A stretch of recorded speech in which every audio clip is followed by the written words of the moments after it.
राजस्थान में प्रधानमंत्री मोदी ने खोला सौगातों का पिटारो, 5500 करोड़ रुपए की परियोजनाओं का लोकार्पण किया। राजस्थान की सड़क परियोजनाओं को दी मजबूती, प्रधानमंत्री ने 4 नेशनल हाईवे का लोकार्पण किया। रेलवे के विकास से जुड़ी भी आई गुड न्यूज, प्रधानमंत्री ने 3 रेल परियोजनाओं का लोकार्पण किया। एक मंच पर नजर आए प्रधानमंत्री मोदी और राजस्थान के सीएम अशोक गहलोत। सभा को अशोक गहलोत ने संबोधित किया। प्रधानमंत्री मोदी ने जनसभा को संबोधित किया, कहा राजस्थान जितना विकसित होगा भारत के विकास को उतनी ही गति मिलेगी। राजस्थान के नाथद्वारा में प्रधानमंत्री नरेंद्र मोदी का भव्य स्वागत, लोगों ने पीएम पर फूल बरसाए। नाथद्वारा के श्रीनाथ जी मंदिर पहुंचे प्रधानमंत्री मोदी, विधि विधान के साथ पूजा अर्चना की। श्रीनाथ जी मंदिर में पूजा पाठ से प्रधानमंत्री ने मिशन राजस्थान का आगाज किया। मंदिर के महंत और पुजारियों से भी इस दौरान बातचीत की।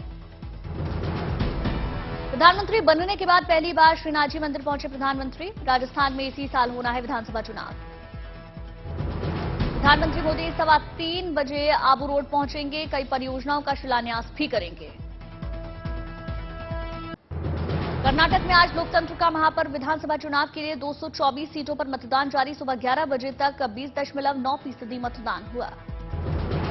कर्नाटक के सीएम बोम्बई ने शिग्गांव में वोट डाला, लोगों से बढ़ चढ़कर मतदान करने की अपील की।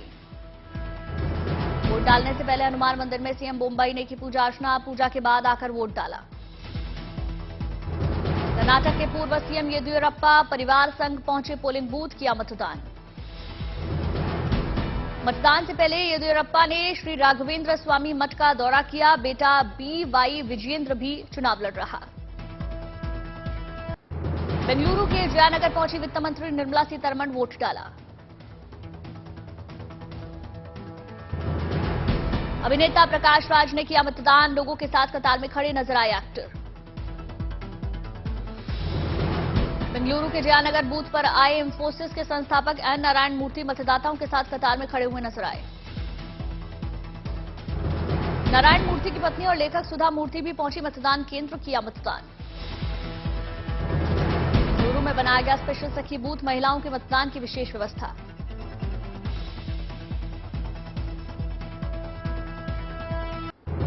कर्नाटक में बीजेपी, कांग्रेस और जेडीएस के बीच जबरदस्त टक्कर, मतदान में वीवीपैट का इस्तेमाल किया जा रहा। 58,545 मतदान केंद्रों पर वोटिंग, शाम 6 बजे तक वोट डाले जाएंगे। 13 मई को आएंगे चुनाव के नतीजे। जालंधर में लोकसभा के उपचुनाव को लेकर मतदान जारी, आप बीजेपी और कांग्रेस के बीच महामुकाबला। यूपी की 2 विधानसभा सीटों पर भी उपचुनाव, स्वार और 96 में जारी है वोटिंग। अब्दुल्ला आजम की विधानसभा सदस्यता रद्द होने पर स्वार सीट खाली हुई थी। अपना दल के विधायक राहुल प्रकाश कोल के निधन के बाद 96 विधानसभा सीट खाली हुई थी।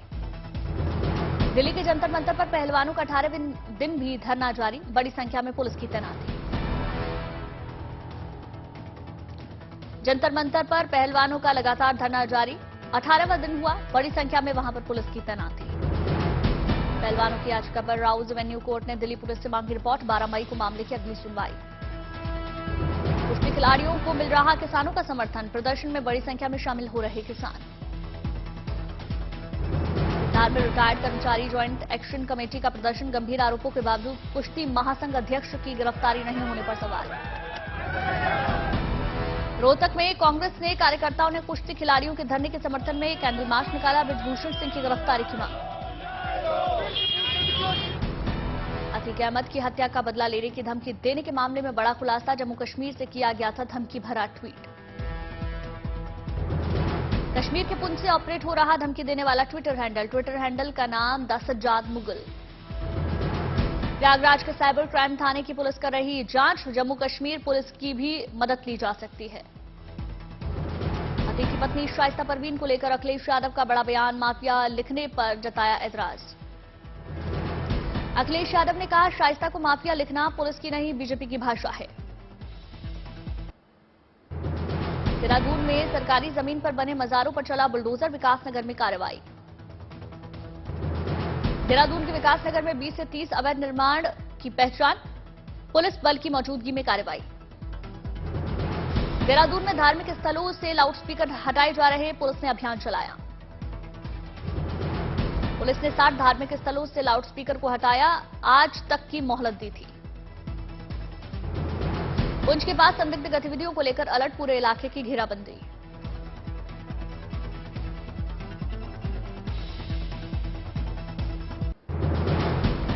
मदुरई के चिरथई फेस्टिव में उमड़ा आस्था का सैलाब, भगवान कल्ला लागर की सवारी पहुंची अलागार मंदिर।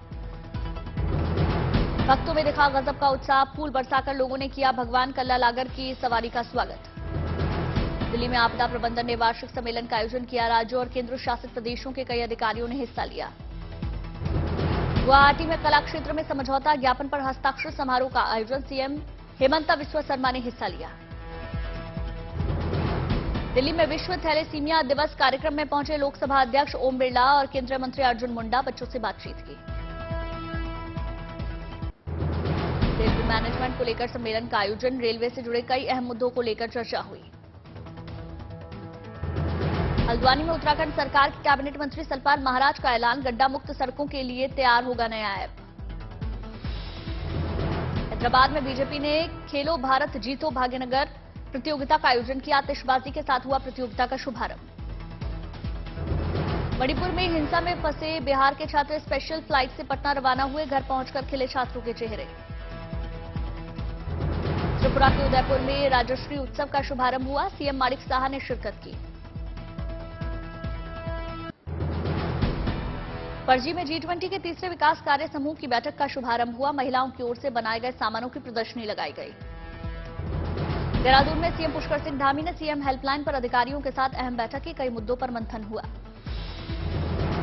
भोपाल में समरस पंचायत में सीएम शिवराज का बड़ा ऐलान, कहा छोटे मामलों का निपटारा खुद ही कर लें, जिससे पुलिस के पास जाने की जरूरत न पड़े। श्रीनगर में G20 की बैठक को लेकर अहम बैठक, सुरक्षा को लेकर मंथन हुआ। दिल्ली में केंद्रीय मंत्री हरदीप पुरी ने केंद्रीय सलाहकार परिषद के अधिकारियों के साथ बैठक की, परियोजनाओं को लेकर चर्चा की। महाराष्ट्र के चंद्रपुर में पारंपरिक शादी का अनोखा नजारा दिखा, बैलगाड़ी से पहुंची पूरी बारात, दूल्हे ने हाँकी बैलगाड़ी, पारंपरिक बाजे धुन पर थिलकते नजर आए बाराती।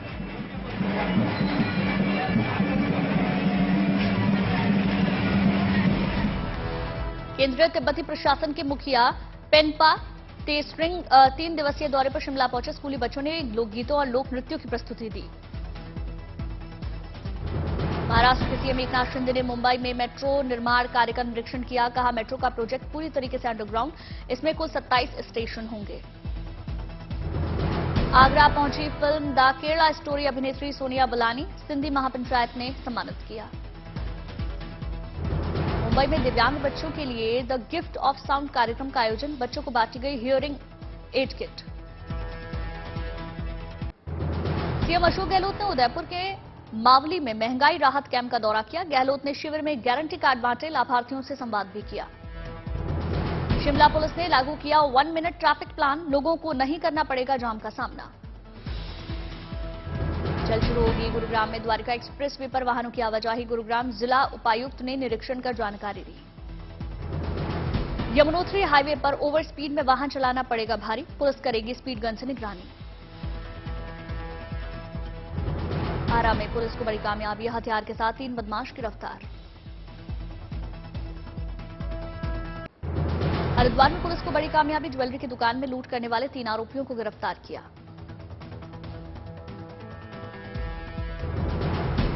अंबाला में पंजाब एसटीएफ की बड़ी कार्रवाई, लॉरेंस बिश्नोई गिरोह के 2 शूटर्स को गिरफ्तार किया। गोंडा में पुलिस को बड़ी सफलता, ठगी करने वाले 3 लोगों को गिरफ्तार किया। पठानकोट में पुलिस को बड़ी कामयाबी, ड्रग्स के साथ 5 तस्कर को गिरफ्तार किया। इटावा में पुलिस की बड़ी कार्रवाई, निकाय चुनाव को लेकर मतदाताओं को शराब बांटने के आरोप में 4 लोगों को गिरफ्तार किया। उत्तराखंड पहुंच रहे यात्रियों के लिए खुशखबरी, मौसम विभाग ने जारी किया अलर्ट, कुछ दिनों तक नहीं होगी बरसात।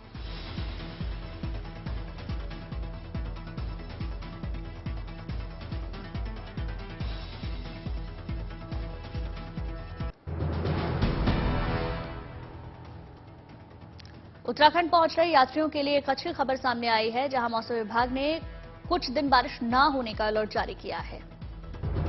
मध्य प्रदेश के रायसेन में बेमौसम बारिश से हाल बेहाल, प्याज की फसल को हो रहा भारी नुकसान। महाराष्ट्र के अकोला में तापमान 10 डिग्री से बढ़कर 42.8 तक पहुंचा। मौसम विभाग ने 3 से 4 डिग्री और तापमान बढ़ने का अनुमान जताया।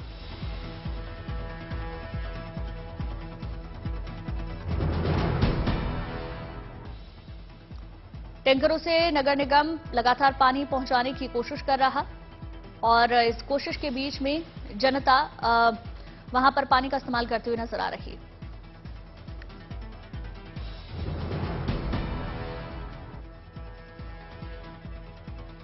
वहीं झारखंड के गढ़वा जिले में सुरक्षा बलों को कामयाबी मिली, सिलेंडर बम और विस्फोटक बरामद हुए।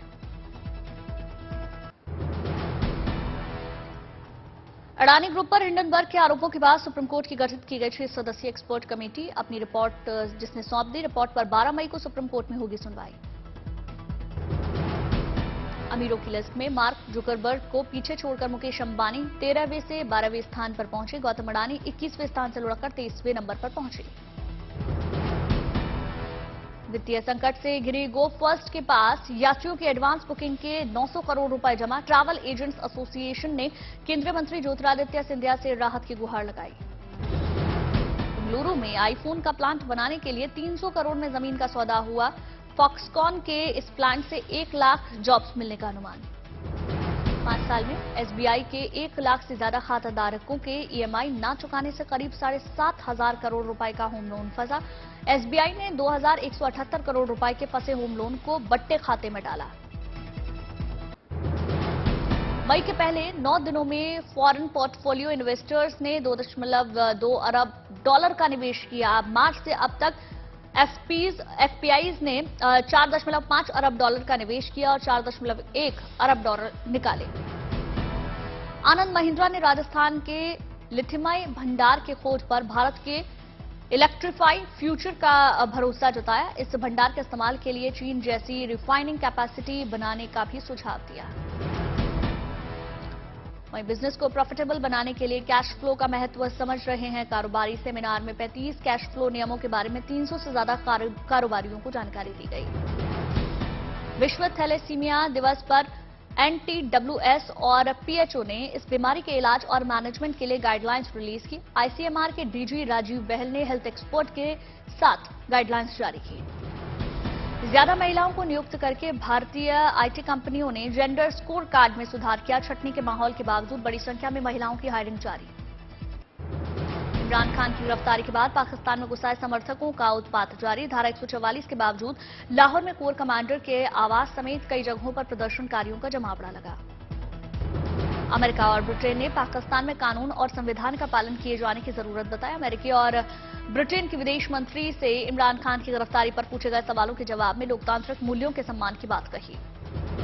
पूर्व अमेरिकी राष्ट्रपति डोनाल्ड ट्रंप को अदालत ने लेखिका ई जिन कैरोल के यौन उत्पीड़न और बदनाम करने मामले में पाया दोषी। अदालत ने $50 लाख का जुर्माना लगाया। यूक्रेनी राष्ट्रपति जेलेंस्की ने अमेरिका के नए $1.2 बिलियन रक्षा पैकेज का इस्तेमाल मिसाइल और ड्रोन हमले से बचाव किए जाने की बात को लेकर कहा। रूसी राष्ट्रपति पुतिन ने विक्ट्री डे परेड पर यूक्रेन के खिलाफ युद्ध में रूस की एकजुटता की बात को कहा। अमेरिका और उसके सहयोगियों पर दूसरे विश्व युद्ध में नाजी पर सोवियत विजय को भुला देने का आरोप लगाया। यूक्रेन में हुए रॉकेट हमले में एएफपी के वीडियो जर्नलिस्ट अरमान सोल्डिन की मौत हो गई। हमले के वक्त यूक्रेनी सेना के साथ थे अरमान। ईरानी प्रतिनिधि मंडल से बीजिंग में वरिष्ठ चीनी राजनयिक वांग यी की मुलाकात। चीन ने ईरान के साथ सहयोग बढ़ाने और एक दूसरे के हितों की रक्षा के लिए समर्थन जारी रखने की बात कही। आसियान इंडोनेशिया के लाबुआन बाजो में शुरू हुआ आसियान देशों का 42वां सालाना शिखर सम्मेलन। म्यांमार में जारी उथल पुथल और दक्षिणी चीन सागर में चीन की आक्रामक चुनौतियों के बीच हो रहा आयोजन। इजरायली प्रधानमंत्री बेंजामिन नेतन्याहू ने गाजा की ओर से हमलों में बढ़ोतरी पर मुंहतोड़ जवाब देने का ऐलान किया। इजरायल की ओर से किए गए हमले में इस्लामिक जिहाद के 3 कमांडर और 10 लोगों की मौत। अमेरिका में रेलवे क्रॉसिंग पर ट्रेन की चपेट में आई गाड़ी से 3 लोगों के बाल बचकर निकलने का जो वीडियो है वो सामने आया है। ट्रेन की टक्कर से पहले क्रॉसिंग पर फंसी अपनी गाड़ी से उतरकर लोग सुरक्षित निकले।